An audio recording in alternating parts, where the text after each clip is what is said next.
Busy news night. Welcome to Hannity. At this hour, we are tracking huge, multiple big breaking stories on multiple fronts. We start tonight with a massive development out of the Mueller partisan witch hunt.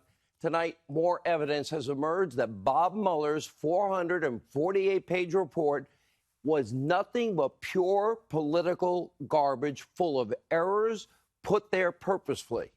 According to a brand new breaking story, John Solomon, some of the very keys of Mueller's assertions are totally and provably false.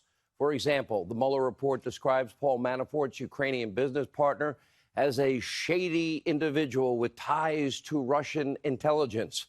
Now, Mueller wanted us all to believe that the Trump campaign was essentially in bed with a Russian spy, but tonight, thanks to Solomon, well, we now know that it is total BS, and yeah, you might want to call it even Mueller fake news.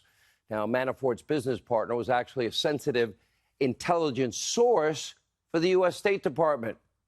That's a big difference. So how and why did Mueller and his team purposely deceive we, the American people? Now, in fact, he visited the U.S. twice in 2016 to meet with State Department officials, and for years he regularly met with the chief political officer inside the U.S. Embassy in Kiev.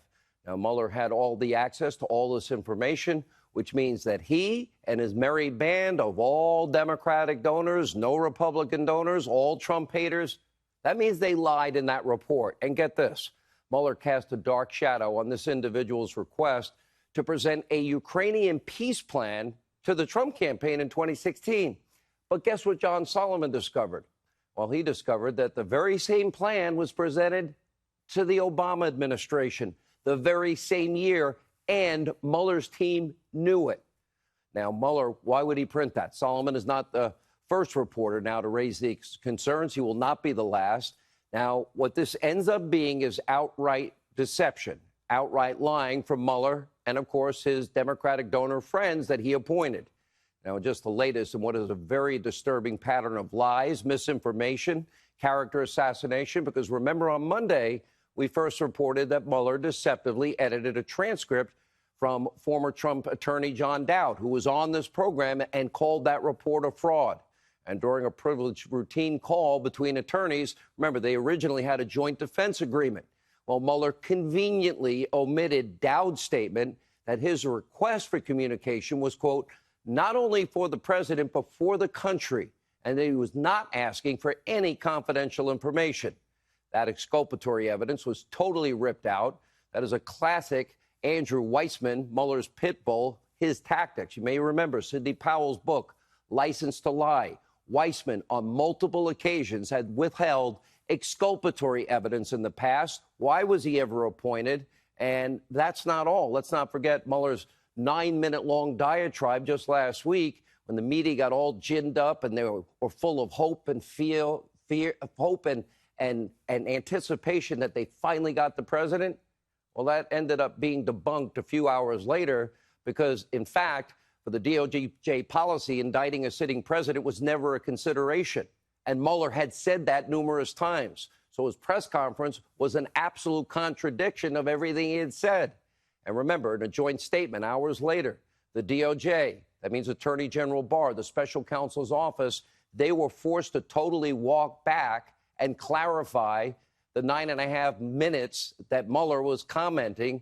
And they ended up reaffirming, quote, that the special counsel's report and his statement today made clear that the office concluded it would not reach a determination one way or the other about whether the president committed a crime. It had nothing to do with Justice Department policy of whether you can or cannot indict a sitting president. In other words, everything Mueller said in 9.5 minutes was false, it was phony, it was fake, it was innuendo, and Attorney General Barr pretty much bailed him out.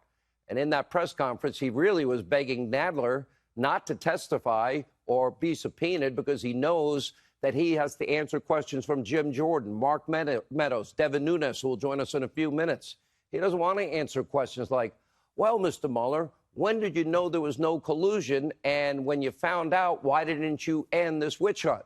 And by the way, why did you only hire hardcore Democratic donors, including former Hillary Clinton attorney for the Clinton Foundation? Why would you ever hire a guy like Andrew Weissmann, who got tens of thousands of Enron accounting execs fired and then lost in the Supreme Court 9-0, and then had 4 Merrill executives put in jail for a year, and that was overturned by the Fifth Circuit Court of Appeals. Why we would appoint somebody like Weissman, known for atrocious conduct, actually attended Hillary Clinton's so-called victory party on election night. Didn't work out well.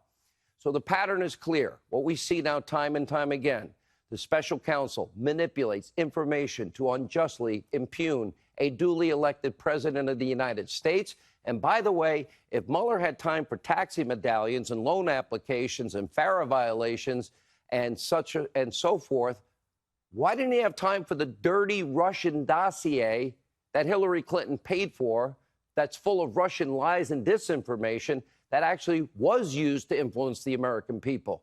No excuse for that. There was no collusion. There was no obstruction on the Trump campaign's part. There was no conspiracy. All the Trump haters on Mueller's team, well, they just reverted to Plan B. That's a 448-page smear campaign. They created a document definitely intended to fuel even more lies, more conspiracy theories from Democrats and, of course, their allies in the abusively biased and corrupt media mob. It was a political hit job from the beginning through and through. And the president was right. It always was a witch hunt. And as far as Mueller's concerned, mission accomplished.